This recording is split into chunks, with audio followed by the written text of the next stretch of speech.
Huh? All right, so what's up, y'all? So like she said, my name is Drew. I am a third-year grad student working on my doctoral degree in occupational therapy. And today I just wanted to come and talk to y'all, since y'all are in a health class, and talk to y'all about what occupational therapy is, since it is a healthcare profession. Now, a lot of people don't really know too much about OT. Like, show of hands, who all has heard of occupational therapy? I'm pretty sure. I've heard of that because I've told you about physical therapy. Now that is, I was just about to ask that one as well. Who's heard of physical therapy? I want to be that. You want to be a physical therapist? Okay.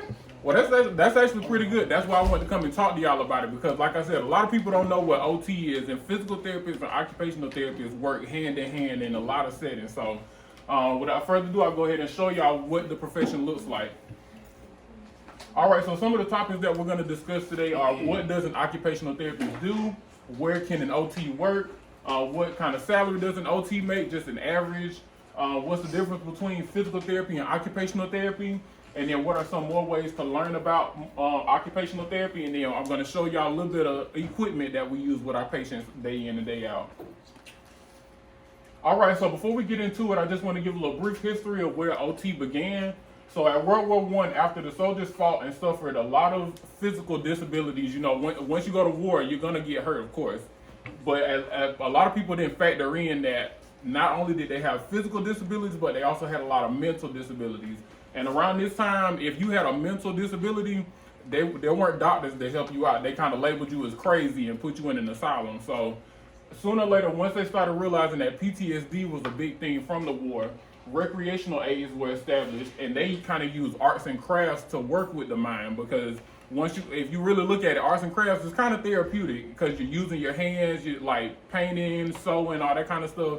It's therapeutic, so it works with the mental aspect of things. So once people started seeing that, okay, the arts and crafts is actually working, because PTSD started to decline from the soldiers, 6 people got together and said, okay, let's go ahead and make this a whole profession, since we don't have this right now. So this was around the time where the moral era began, and what that is, people started actually factoring in that people had mental illnesses. So that's when the birth of OT began. So we like to work a lot. Well, our origins really started off with a lot of mental aspect of things. And arts and crafts is a big thing that I want to key in on, because that's how we kind of factor in stuff as well in our treatments. So I keep saying occupational therapy. A big word of that is occupation. So who in here knows what an occupation is? Or kind of have heard of the word occupation? Okay, I got a hand right here. What is occupation? Or what is an occupation? What do you think it is? What do you think it is? Like something you do, like good. Something you do. That's a good description. Anybody else? It's a job. Now that's the physical definition of an occupation. So yes, it is definitely a job. Anybody else want to try it? So both of them kind of hit the nails on the head. It's something you do, and it is a job. So with occupation, basically what we like to work on is anything that is meaningful to you. So in occupational therapy, we like to really focus on what is meaningful to our patients. So example, if you like to paint, if you like to exercise, you like to sleep, you like to garden, those type of things, we're gonna factor that into our goals. So we're gonna ask our patient, what do you like to do, or what's something that you can't do right now? And if they say, like, I like to paint, then we can work on painting in our treatments. So we can actually paint with the patient and work on getting them to be able to do it better. So also a lot of things we like to focus on as well is the basic things, because let's say you get hurt or you injure your hand, you break your leg or something like that.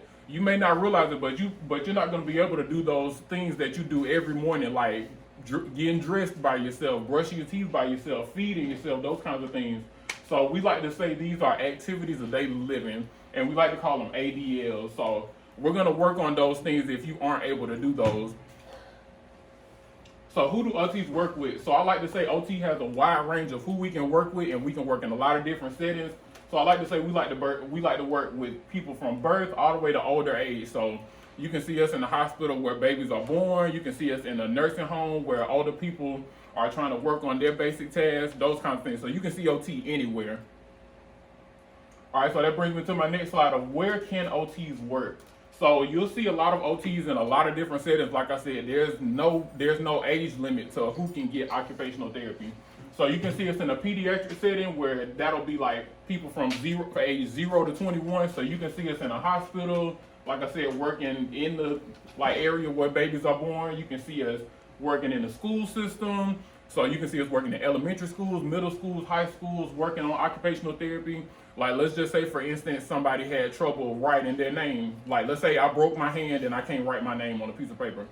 You can see an occupational therapist to work on ways to be able to write your name and, be able to be independent, because that's what we like to say.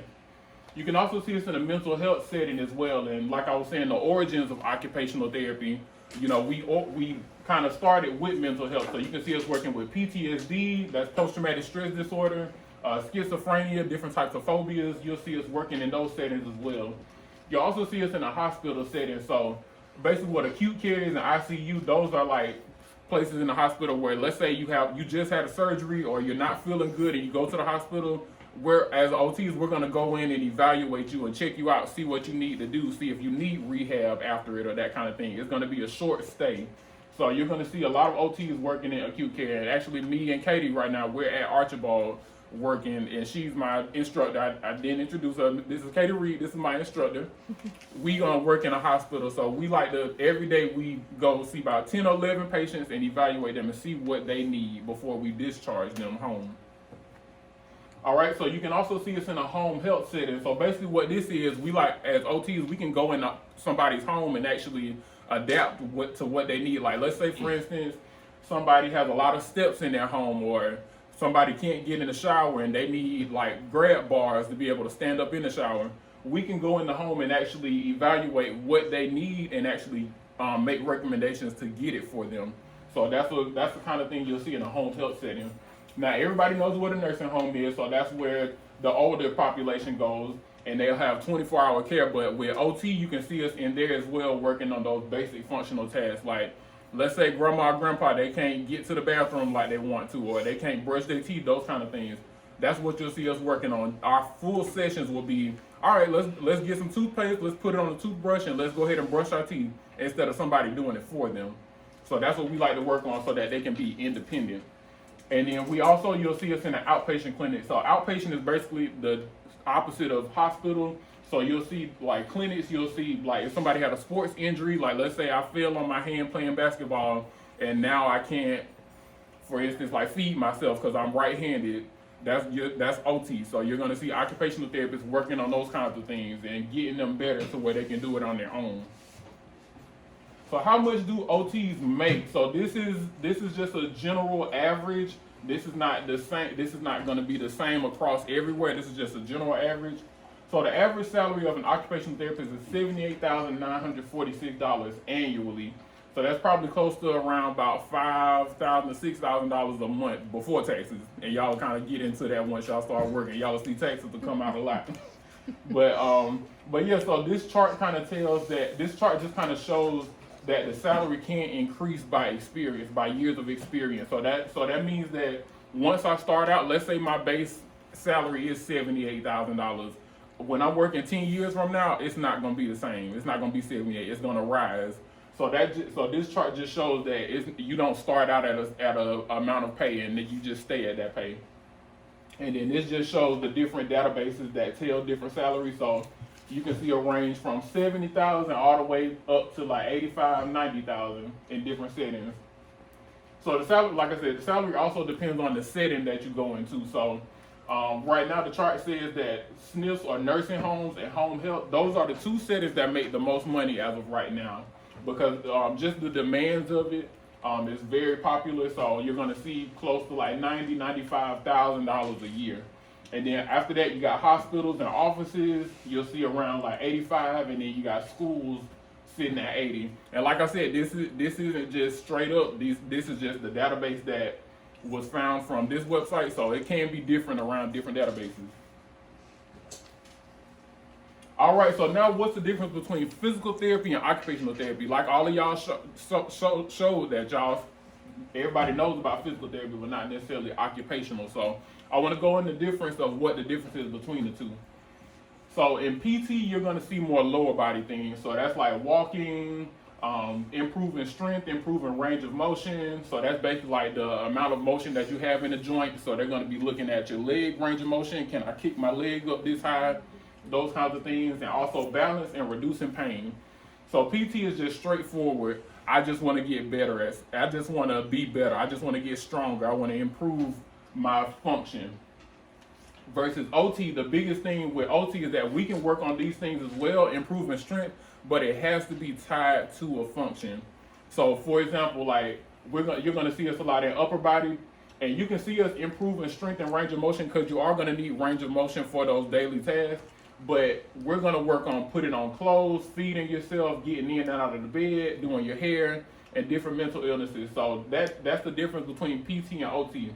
We can all work on improving strength, but OT is just that next step. We're going to improve strength so that I can feed myself. I'm going to improve strength so I can put my clothes on in the morning by myself. So that's the difference. That kind of differentiates PT and OT. But there is a little bit of overlap that from PT and OT, since we work together so closely, that we help the patients become independent and we teach the patient ways to prevent injury. So those are the main goals that PT and OT are going to do together. So I got a few scenarios just to see if y'all can kind of guess and see which therapy goes with this scenario. So I'm going to read it and then I'm just going to ask who thinks it's PT or who thinks it's OT. So I broke my leg playing soccer and now I need therapy to work on getting my legs stronger. Show of hands who thinks that's going to be physical therapy. Show of hands who think that's going to be occupational therapy. Okay, good. So it's physical therapy, and what determines that that's going to be physical therapy? Yep, there you go, lower body. Look, y'all catching on already. All right, next scenario. My grandma loves to sew, but she has been having difficulty in holding the sewing needle. Who thinks that's going to be physical therapy? Who thinks it's going to be occupational therapy? What indicates that it's going to be OT? Upper body. Yep, upper body and being independent, yep. And then sewing is an occupation because it's something you do. So that indicates that it's going to be OT. Good. All right, next scenario. I usually can cook my own meals, but now I get so out of breath and tired after I cook a full meal. Who thinks that's going to be PT? Who thinks it's going to be OT? Good, and what indicates OT? Because you're working on getting better at it. Working on getting better at it. Daily tasks, good. Yeah, so y'all hit the nail on the head. So working on it in daily tasks. Now, big thing that could throw you off is saying that I'm out of breath. And PT definitely does work on endurance. But at the same time, like I said, function is tied to it because it's cooking. So that's going to be OT. All right, I got into a car accident and lost the feeling in my legs. Now I'm in a wheelchair and want to learn how to walk again. Raise your hand, think it's PT. Uh-oh. Who think it's OT? Good, y'all got a PT and y'all can tell that because of legs and walking again. All right, so last one. I just had a hip replacement and now I struggle with walking to the bathroom and sitting on and getting off the commode. Who think that's PT? Could it be both? Why could it be both? Because they're like sitting and walking and getting it done. Mm-hmm. Okay. Who else? You said it could be both. What you think? Because it's like you need help like getting up and stuff. Mm-hmm. And who said something? What you think? I just think it's PT. You think it's PT? Why you think it's PT? Because walking and struggling and sitting, it's like, it's probably going to have something to do with your legs and your back, Mm-hmm. which is going to need physical therapy to get better. Mm-hmm. I think Okay. Anybody else want to try it? Okay. All right. So y'all are correct. PT and OT can definitely work with this injury, a hip replacement. But the thing that's gonna make it OT is because you're walking to the bathroom and sitting and getting off the commode. So getting on and off the commode is we like to call that a toilet transfer. So basically what that is, that's an ADL because you're using the bathroom. That's a basic function of task. So y'all are correct. It definitely can be both. But if a PT session would look like, I just had a hip replacement and now I struggle with walking, period. So that would make it PT. But if you say I struggle with walking to the bathroom and sitting on getting off the commode, that adds a function to it. So it's going to be considered occupational therapy. But good, y'all kind of thinking about it. Y'all seeing the difference between the two. So good. All right, y'all did good on that. All right, so just to give y'all a few ways to learn more about occupational therapy. So first thing is definitely do your research. The last thing you want to do is to go into something and you don't know anything about it. So definitely do your research. Here's our website, the American Occupational Therapy Association website. This will give you all the information you need about what OT is, what it looks like to become an OT. Like I'm in grad school right now. You have to go into grad school after you go to college, regular undergraduate college. So it'll give you all the information that you need about occupational therapy. Also, find a local clinic or a hospital. Oh, go ahead. How many years you did in college? So that is a good question. So right now we have a master's program and a doctorate program. So a master's program is 2 years of undergraduate. Well, if you want to get the whole span, you got 4 years of undergraduate college. So that's what y'all will go in after y'all graduate high school. And then you have 2 more years of grad school. So it'll essentially take you 6 years to become a occupational therapy with a master's. Now, if you get a doctorate, it's going to take you 4 years to do undergrad, and then it's going to take you 3 years to do grad school. So it's going to take you 7 years to become a doctor. So that's what you doing? Mm-hmm. So I've been in school 7 years. But yeah, that's essentially what it looks like. And not to say let's say you go to college, let's say you go to undergrad after you graduate high school, you go to college and then you take a break and then you go to grad school, because that's essentially what I did. I graduated my 4 years of college, took a 2-year break, and then I went to grad school to kind of give myself a little break from those 4 years. So you can definitely do that as well. So don't think you got to go straight through. But essentially it's going to take 7 years. Mention to him about the CODA option too. Oh yeah, there's also a certified occupational therapy assistant. So that's essentially an associate's degree. So what that is, that's a 2-year degree to where you can be a certified OT assistant, to where you will basically assist the occupational therapy. And there's not really, the only difference between a CODA and an OT is that an OT can evaluate and make treatment plans and discharge the patients. CODAs, they can't essentially do that. They can only treat the patients and come up with the plans that they want to do for that day. So OTs are a little bit more step up, but CODAs are definitely treating the patients and working with them day in and day out. So you're going to see us working a lot with occupational therapy assistants as well. And the same goes for PT as well. If you want to do physical therapy, they have physical therapy assistants also that work with them hand in hand. So thank you for mentioning that. So that's also an option as well. If you don't want to do those full 3 years of school, you can do 2 years and get your associates. So another way to find out about occupational therapy is to find a local clinic or a hospital for observation hours. Now, like I said, we're at Archibald, so you definitely can reach out to us to see if we are open to take students to do some hours, just to see what OTs do day in and day out.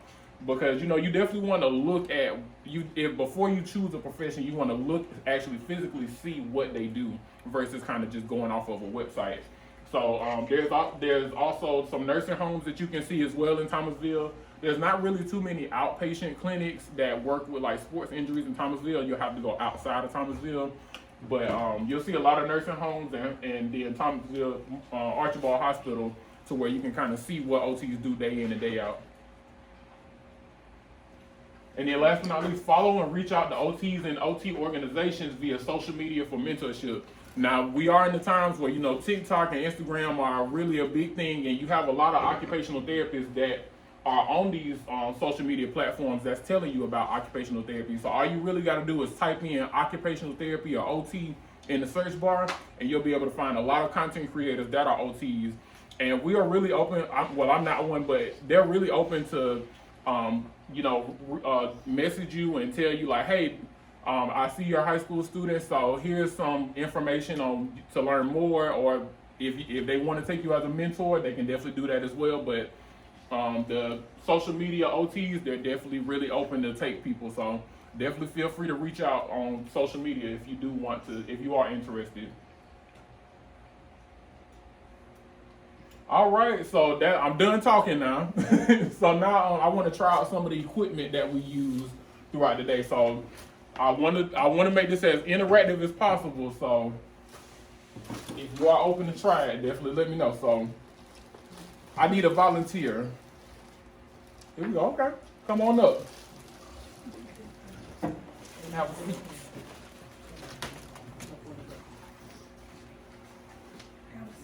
Mm-hmm. All right. Katie the same way. You did? So I'm gonna put this shirt around you. It's clean, trust me. So I'm putting this shirt around you, okay?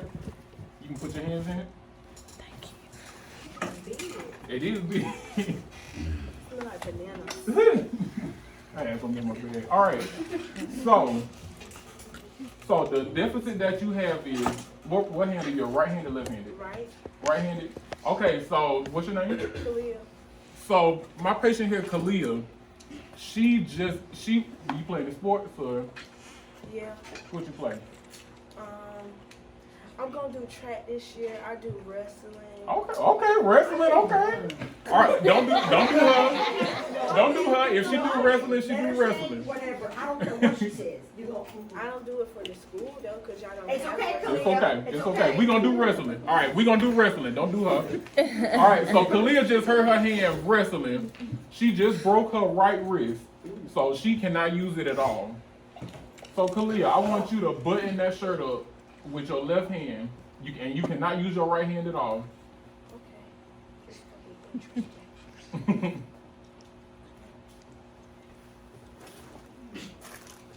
It's a little tough. This kind of like when I can walk all the way. Mm-hmm. That's a little difficult. All right, you can relax. This kind of hard. It is hard, and that's essentially what we'll see in our patients. So let's just imagine somebody actually did break their right hand, and they wear button-up shirts every day. That's gonna be difficult to do. So what we like to do is, we as occupational therapists, we can go in and introduce adaptive equipment to use in order to make them be able to be independent and do it on their own. If I can find it, here it goes. All right, so this tool right here is a button hook. So essentially, this is what you can use to button up your shirt. Now, I will say that you are going to need both hands, but essentially, you can just use that hand to guide. So I'm going to show you how to do it. All right, so you're going to take this hand, and y'all probably can't see. You can take this hand. I'll do one for you. And then you can use the other hand to kind of like guide it and push it through. And then boom, that'll button up your shirt, so you can do it on your own. Now even though she did break her wrist, you can still kind of use that hand to guide. But even if she was able to do that, that would still be difficult for her to try that. All right, good. All right. Well, thank you so much. Good. Give yourself a round of applause. Good job. Can I get another volunteer? Let's go ahead. Come on up here. Give her something hard. Let's see. What do I want to give you?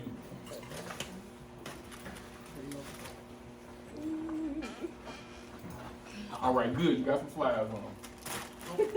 All right. What's your name? Nashaya. Okay. Nashaya here just broke her hip. She's playing basketball. She the star player, and she went for the final buzzer beater, and she broke her hip. Hated it for her.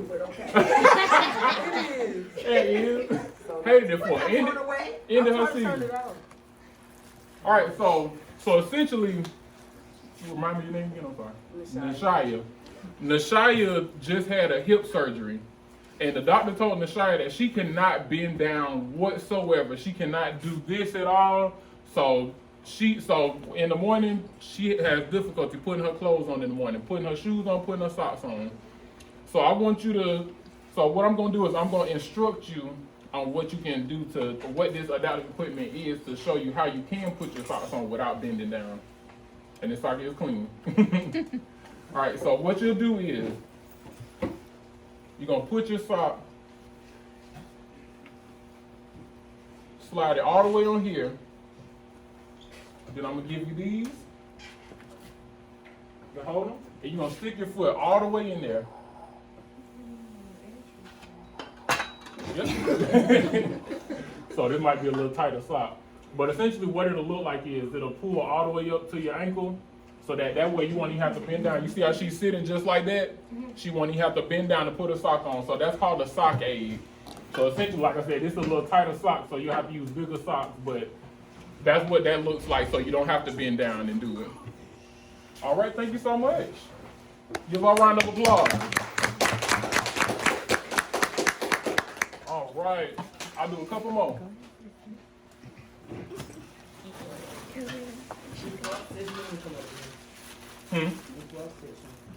Miss Peralta want to come up here? Come on up here, Miss Peralta. Yes, you do. Come on up here. Okay, girl. She's happy now that you invited her to go do something. Oh, yes, made my day.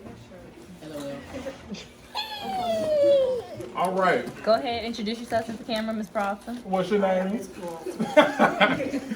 All right. So Miss Peralta here just had a stroke, and who knows what a stroke is? What's a stroke? I couldn't have just like broken something. No, we're gonna give you a stroke. God. All right. So it was tragic. I hated it. What's a stroke? You heard of it? Who in here knows what a stroke is or what it looks like? Like a seizure. It's like a what'd you say? It is. It's something with your muscles. Yep, that's a big thing that you'll see in strokes. Anybody else? They can't talk. They are gonna have difficulty talking. I think Yep. I've seen somebody have a stroke before. They can't talk or they can't move or nothing like that. Yep, you're gonna see that a lot, and that's gonna be speech therapists that work with that. So yeah, that's a good point. That's a really good point. Miss Peralta wouldn't be able to yell at us no more if she got a stroke. What'd you say? Get paralyzed. You're paralyzed. That's a good point. That's a good one. So if you, My eyes will do the talking. your eyes will do the talking. She lost like movement in her right. On her right side. That's what I'm talking about. Perfect. Yep, both of y'all right here got it. Paralyzed and lose movement on the right side. So she just had a stroke on the left side of her brain. So because she just had a left side stroke, her right side can't move. So essentially, y'all remember that if you have a stroke on one side of your brain, then the opposite side can't move. So essentially, what I'm gonna do is, so this arm is just, I said left side, so right side. So that right hand is just laying there. All right. So what we're gonna do is, so essentially, what do you think she'll have difficulty with? Forget I got shirt. this on. Put it Putting on a shirt, yep, because she only got one hand. Put it on some pants. Putting on some pants, good, Put it yep. on Carrying stuff. garments. Carrying stuff, yep. Oh, she gonna go. Putting on a bra, I yep. was gonna say that, but instead I said garments. Gar- But it's the truth. It's the truth. You're gonna have difficulty You all don't of want that. sagging. Definitely not. Good God, this is healthcare. Come on now. Yep, she gonna have trouble getting up. Yep, perfect. All right, so and then just to give y'all a little bit of gist, with strokes you can have a hemi-stroke to where your whole half of the side of the body doesn't work, or you can be a quadriplegic where nothing works. So sometimes some people have strokes to where they can't use nothing. They can't use their legs, their arms, everything is just like stuck. Paralyzed. On Yep. both sides. So yep, both sides. So she fortunately Like from here down? from here, yep. Yep, it all depends on So where then the how would stroke she is. put on a shirt if she can't function? So I'm finna show y'all. So as OTs, we're gonna work on showing people like this how to be able to put a shirt on their own. Now it may be a little bit difficult, but at least we're showing them a technique. That shirt was You think so? Mm-hmm. Tell don't do you. All right. So the biggest, you gonna fail, huh? I'm glad you know. All right. Don't So forget to put a grade in or something. right. All right. So the main thing with this technique is that we always want to say that you want to address the affected side first, so that you can go ahead and get that out the way, because it's gonna be harder to try to put in your arm that works, and now you're stuck with it, and now you can't even get the affected side in. Question. Wait, so if you're paralyzed, you can't move it on your own, but can you move it with your own? You sure can, yep. And some people do that as well, so they can pick it up and move it over. But the hard thing is that you don't have strength in it, so you can't really. So do you have to do like exercise to like regain Yep, muscle? that's it. And I will say it takes a little while to get that back, and it just depends on what type of stroke you had. So it takes a little while to get it back, but at the same time, we do like to work on movement that can, get it moving, get it activated, get the muscles activated. So they still can walk and stuff? Yeah, like I said, it just depends on which type of stroke they have. She just had a stroke to where it's upper body, so she can still walk. She may have a little bit of weakness on that side, but she can still walk.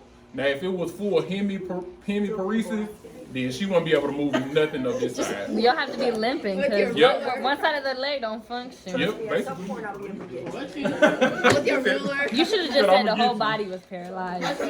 All right, so with this technique, so like I said, we like to put the affected side in first. So I'm gonna put this arm, put this right, oh, you can't move it. All right, so there you go. Now this is me helping her do it. So I'm gonna show you how I can help her do it, and then I'll show you how to do it by herself. Sorry. All right, so she's gonna put the affected side in, and now I'm gonna leave it right there, and now you can put your unaffected side in. So you can move that side, but you just can't move that side. All right, so now you're gonna pull it up over your shoulder, and then you can grab that hole and put it over your head. Yep. And then pull it on down. So that's Oh, how your other arm isn't supposed to work. Oh So my God, perfect. it fits. If- What a surprise.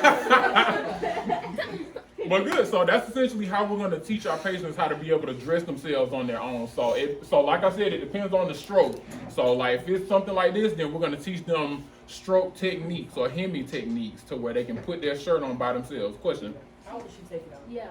how would you take it off? Well, you can go like a whoosh. So so taking it off is No, going to be the other side, go opposite other side. side. Put your So you're elbow going in to take it. off the unaffected side first. There you go. There you go. Oh. There you go. Uh-oh. Oh, she's stuck. Oh, you got it. See, and that's how our patients be. They be like, I got it. Y'all ain't got to take me. Uh-huh. She gonna break her arm. She gonna... God, doggy. She got good range of motion now. Y'all look at that. That's Oh, good we range know. of You ain't gotta tell us. You ain't counting daily. Yeah. There you I don't go. recall any throwing mistakes. Good. I do not recall any of that. I never. It may have slipped out of my hand. But all right, y'all. So like I said, the biggest thing with the techniques is that when you're putting it on, you want to put the affected side on first. When you're taking it off, you go to the unaffected side first. And she may have struggled a little bit, but that's okay. If a patient has to do that to get their shirt off, then they just got to do that. But at the same time, they were able to do it on their own. So that's what we want to get them to be able to do it on their own. Question? How tall are you? I knew it was coming. Take a wild guess. 6 something. 6'10". 6'7". 6'10", 6'4", 6'7". 6'10". 6'9". You No. were close though. You were close. You know, when you were walking in, we were doing like the little test drive thing, and I was like, Leland, if like you guys went against him in football, oh my god. I was like, you guys Yep. would be done. But all right, y'all. So that was the end of my equipment. So now I just want to see if y'all have any questions. Anybody have any questions about occupational therapy? The weather is very good. It's probably the same as yours. Any questions, comments, concerns? All right. Well, thank y'all so much for y'all's time. Thank you.